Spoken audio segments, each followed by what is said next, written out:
Hey, what's up, Logos Personal Finance students? Welcome to May 19th, 2020, day 39 of our COVID-19 stay-at-home e-learning. Welcome back. It's good to have you all here. Happy Tuesday. We are plugging right along. We got less than 3 weeks left in the term. Many of you have been doing a great job getting logged in regularly to our Econ Lowdown, at least looking at the assignments and working on some too. Again, all you gotta do is log in and attempt the assignments. Do the best you can. I understand this is e-learning. It's difficult to do it on your own. So I'm going to make it as easy as possible for you to earn credit as long as you can log in and attempt that work. There's no reason, no matter where your grade is right now, there's no reason why you can't get it up to a decent grade by the end of the term.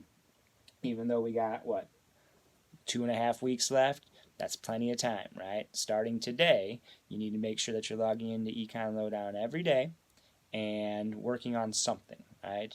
And then what I always tell people is, especially if you're trying to get caught up, work on the easiest assignments first. Now, what do I mean by the easiest assignments? Well, we always start off on our Blackbaud page, but we quickly find our link to econlowdown.org, which is right there in the e-learning instructions. So we click on that link and it takes us to this student login page. I have my student code and password in there, so I'm going to log on in.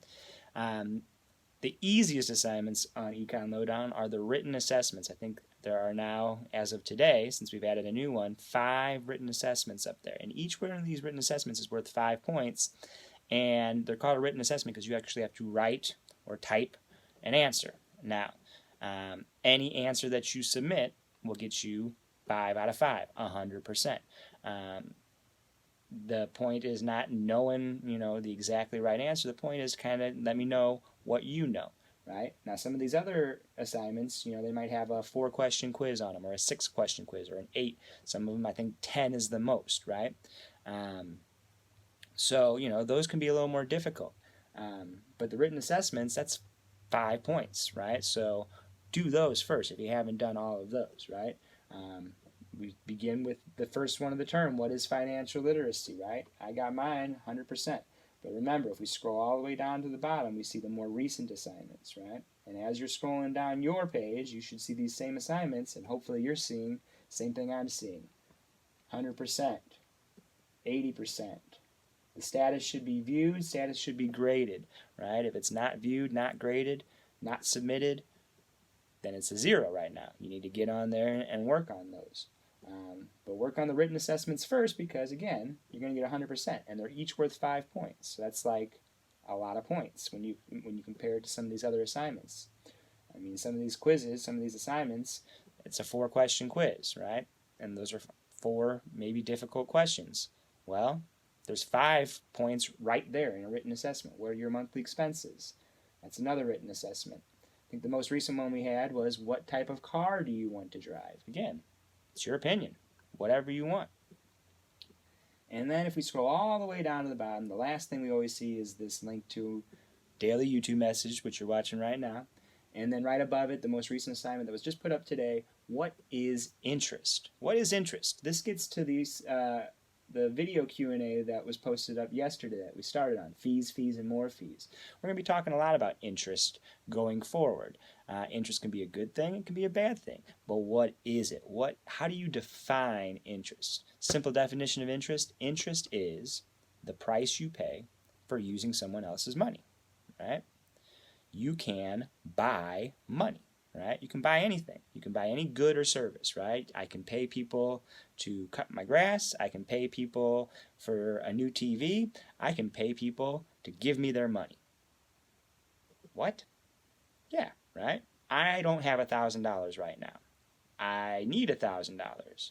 I can go to a bank. I can go to a credit card company. I can go to a rent-to-own and say, hey, will you give me $1,000 today? I'll pay you back later. And they'll say, sure, we'll give you $1,000 today. We're going to charge you for that, though. It's not free, right? There's a price you pay, and the price is interest, right? And so what is interest? Let's see. If we launch this, we can see what the question gets more into when it comes to finances, what is the definition of interest? Interest is the cost of borrowing money, the cost of using someone else's money. How is interest calculated?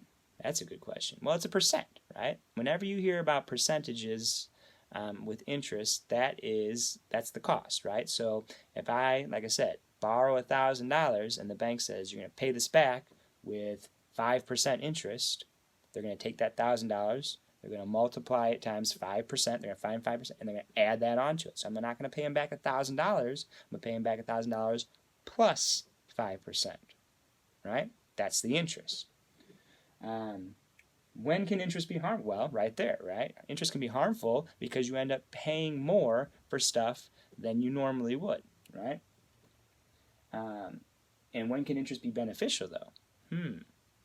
Well, what if I have $1,000 and I loan it to somebody, or I loan it to the bank, right? When you put money in the bank, what does the bank do with your money? They use it. They loan it to other people and charge them interest. And then guess what they give you? Interest, right? You make money by putting money in the bank, right? So interest can be a good thing or a bad thing. But go ahead and make sure you submit your response to this question. But again, this gets to that question where we left off with this fees, and more fees. It all adds up. I got 100% on the video Q&A yesterday. It was pretty easy. Remember, this is 6 questions, right? So this can get you 6 points if you get 6 out of 6, and you can retake the quiz as many times as you want. So get a 6 out of 6. But even if you don't, you're going to get 5 out of 5 on that written assessment. But remember, I want to get back to that question we were looking at, right? This question right here, rent to own, buy here, pay here, are such popular options for consumers because they are all of the above. They're accessible to people with bad credit, they're accessible to consumers with little credit, and they're less of a hassle than getting a traditional loan, right? Less of a hassle meaning they check your credit, right? And we'll talk more about what credit is, but the point is, all of the above is correct, right? Credit is just how likely you are to pay back money that you borrow. The less likely you are, based on your history of borrowing money and paying it back or not, the more interest they're going to charge you, right? So if you pay back any money you borrow, if you pay all your bills on time, you're going to have good credit, you're going to pay low interest.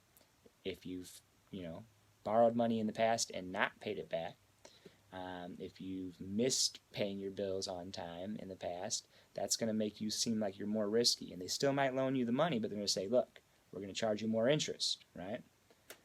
What type of credit usually has a low spending limit that is tied to your bank account to ensure late or missed payments do not go unpaid?